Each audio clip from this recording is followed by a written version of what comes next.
নমস্কাৰ আপোনালোক সকলোলৈকে বহাগ বিহুৰ উলগ যাচিলো আৰু অসমীয়া নৱবৰ্ষৰ শুভেচ্ছা যাচিলো। বহাগ বিহুত বিভিন্ন ধৰণৰ পিঠাপনা ইত্যাদি বনোৱা যায়। তাৰে ভিতৰত কোনবিধ পিঠা আপোনালোকৰ প্ৰিয় কমেন্ট সেকশনত জনাব আৰু লগতে ভিন্ন ভিন্ন কি পিঠা আপোনালোকে বনাইছে কমেন্ট সেকশনত জনাবচোন। জানিবলৈ পালে নিশ্চয় সুখী হ'ম। মইতো বৰ্তমান বেংগলৰত আছো। অলপ চলপ পৰিমাণে তথাপিতো বনোৱা হৈছে খোৱা হৈছে, কিন্তু তথাপিতো অসমত পালন কৰা বিহুৰ সোৱাদেই বেলেগ। বাৰু যি কি নহওক, আজিৰ যিটো ভিডিঅ' আপোনালোকলৈ আগবঢ়াইছোঁ, এই ভিডিঅ'টো আমাৰ বিহুৰ লগতে জড়িত থকা কিছুমান কথাৰ ওপৰত ক'বলৈ ওলাইছোঁ। বিশেষকৈ আমাৰ মাহ হালধি ব্যৱহাৰ কৰা তাৰ কি বেনিফিটছ আমাৰ শৰীৰত পোৱা যায় সেই বিষয়ে কথা পাতিম। জেতুকা আৰু লগতে বহাগ বিহুত পালন কৰা কিছুমান নিয়মে কেনেধৰণে আমাক বেনিফিট দিব পাৰে সেই বিষয়ে কথা পাতিম। যিহেতু নতুন বছৰ আৰম্ভ হৈছে, বেমাৰ আজাৰে আৰম্ভ কৰিব বিচৰা নাই, তাৰ জেগাত আমি পালন কৰি থকা নিয়মবোৰেনো কেনেধৰণে আমাক বেনিফিট দিয়ে সেই বিষয়ে এটা পজিটিভ ভিডিঅ' আপোনালোকলৈ আগবঢ়াবলৈ চেষ্টা কৰিলোঁ। আপোনালোকে যদি ভাল পায় ভিডিঅ'টো শ্বেয়াৰ কৰিবলৈও অনুৰোধ জনালোঁ। প্ৰথমতে আৰম্ভ কৰোঁ গা ধোৱাৰ পৰাই। গা ধুওঁতে আমি সদায় মাহ হালধিয়ে ব্যৱহাৰ কৰি আমি সদায় বহাগ বিহুৰ দিনা গা ধুওঁ।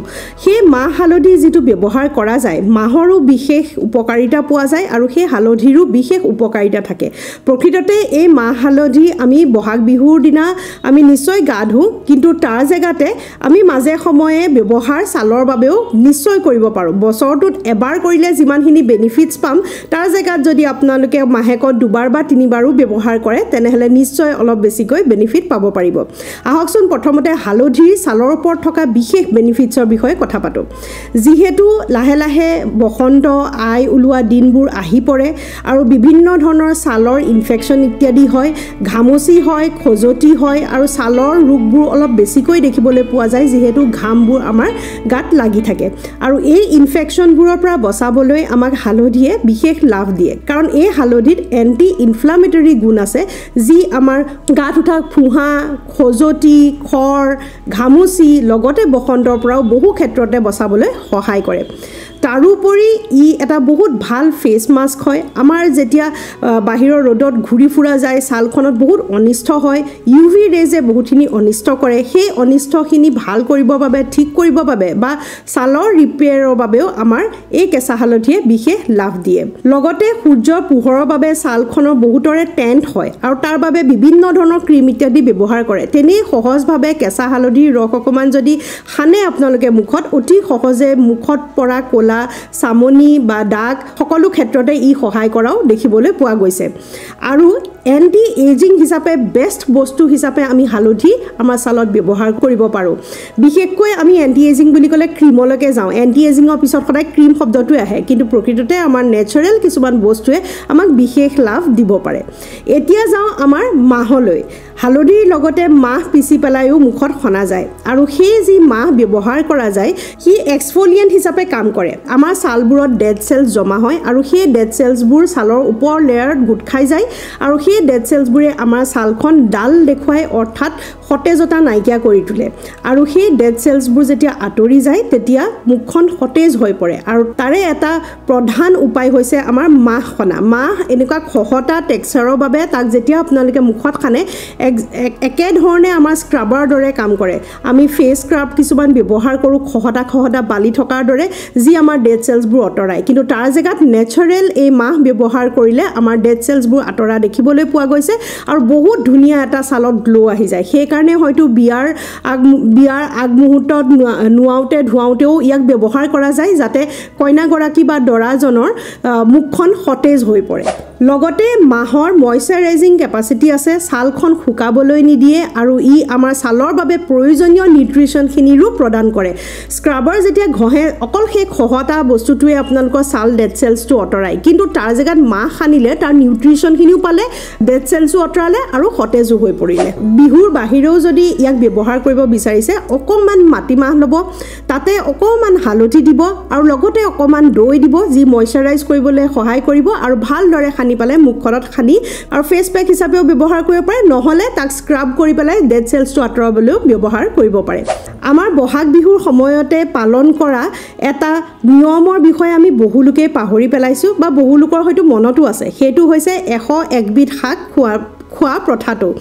সেই 101 বিধ শাক বাৰু আপোনালোকে কিমানে খায় কমেণ্ট ছেকশ্যনত জনাবচোন এই 101 বিধ শাক এই সময়ত বিশেষকৈ খাব লাগে কাৰণ সেই শাকৰ পৰা বহুতখিনি বেনিফিটছ পাব পাৰি অৱশ্যে বহু লোকৰে 101 বিধ গোটাবলৈ দিগদাৰ হ'লেও কম কৰি গোটায়ো হ'লেও আপোনালোকে এই শাকৰ যিটো মিক্সচাৰ সেইটো খাবলৈ চেষ্টা কৰিব লাগে আমাৰ অসমত তেনে সহজতে মেডিচিন গুণ থকা কিছুমান শাক পোৱা যায় যেনেকৈ ভেদাইলতা মাটিকাদুৰি মানিমুনি মৰিচা এই বিভিন্ন শাকৰ বিভিন্ন লাভ আছে এই যিবোৰ শাক আপোনালোকে একেলগে লৈ পেলাই প্ৰস্তুত কৰি পেলাই বনাই এই শাকবিধে আপোনালোকক বিভিন্ন ধৰণৰ নিউট্ৰিশ্যনৰ যোগান ধৰিবলৈ সহায় কৰিব লগতে এই সময়ছোৱাত ইমিউনিটিটো ষ্ট্ৰং হৈ থকাটো দৰকাৰী অৰ্থাৎ বেমাৰ আজাৰৰ এগেইনষ্টত ফাইট কৰিবলৈ আমাৰ শৰীৰত ক্ষমতা লাগে কাৰণ গৰমৰ দিন লাহে লাহে আহিবলৈ আৰম্ভ কৰিব ই আমাক ইমিউন সিস্টেমটো ষ্ট্ৰং কৰিবলৈও সহায় কৰে লগতে সিজনেল কিছুমান সমস্যা যেনেকৈ মই ক'লোৱে বসন্ত ওলোৱা বা কেতিয়াবা আমাৰ ফুল ইত্যাদি ফুলোতে তাৰ যিবোৰ ৰেণু ফুলৰ ৰেণু ওলায় বা পলেন্স সেই পলেন্সেও আমাক এলাৰ্জিক ৰিয়েকশ্যন কৰি পেলাই অনবৰতে হাঁচিয়াই থকা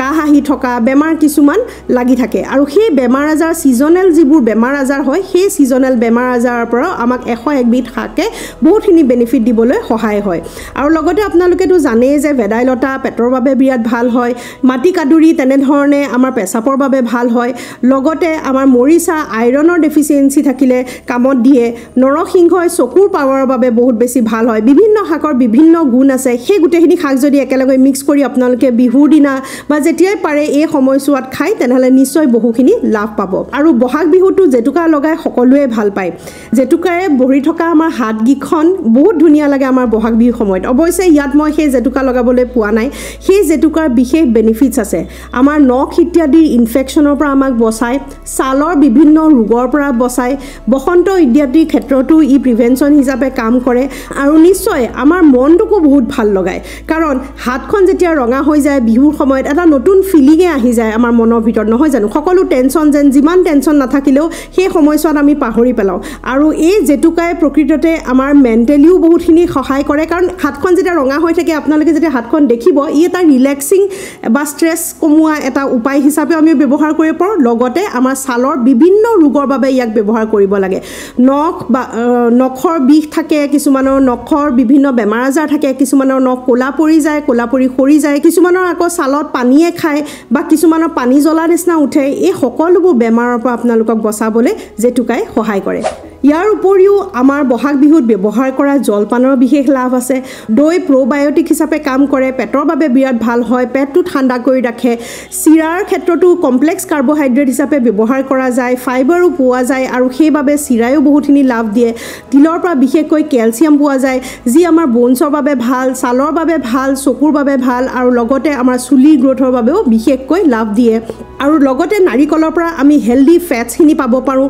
গুড় যি ব্যৱহাৰ কৰোঁ তাৰ পৰা বিভিন্ন মিনাৰেলছ আৰু আইৰণ ডেফিচিয়েঞ্চিৰ পৰা আমি বাচিব পাৰোঁ এই সকলোবোৰ বস্তুৱে বিশেষ লাভ আমাক দিবলৈ সক্ষম হয় আৰু সেইবাবে এই ভিডিঅ'টোত চমুকৈ আপোনালোকলৈ কথাখিনি আগবঢ়ালোঁ নিশ্চয় আপোনালোকৰ আজি বিহু বুলি বহুতখিনি কাম থাকিব সেইবাবে চমুকৈ ভিডিঅ'টো আগবঢ়ালোঁ ভিডিঅ'টো যাতে শ্বেয়াৰ কৰে ইয়াৰ উপৰিও আমাৰ বহাগ বিহুত বিভিন্ন ধৰণৰ অন্যান্য বিভিন্ন ৰিচুৱেলছ থাকে যেনেকৈ ধৰি লওক আমাৰ নাহৰ পাতত লিখা বা বৰহমথুৰি ব্যৱহাৰ বিভিন্ন ধৰণৰ বস্তু ব্যৱহাৰ কৰা যায় নিশ্চয় আপোনালোকে চাগে এই বহাগ বিহুটো ভালদৰে উদযাপন কৰিব আৰু আপোনালোকে কি কিনো প্ৰেক্টিছ কৰিছে কমেণ্ট ছেকশ্যনত জনাবলৈ নাপাহৰিব জানিবলৈ পালে মোৰো বেংগলোৰত থাকি হ'লেও অলপমান ভাল লাগিব নতুন এটা ভিডিঅ'ৰ যোগে লগ পোৱাৰ প্ৰতিশ্ৰুতিৰে আৰু পুনৰ এবাৰ বহাগ বিহুৰ শুভেচ্ছাৰে আজিৰ ভিডিঅ'টো সামৰিছোঁ নমস্কাৰ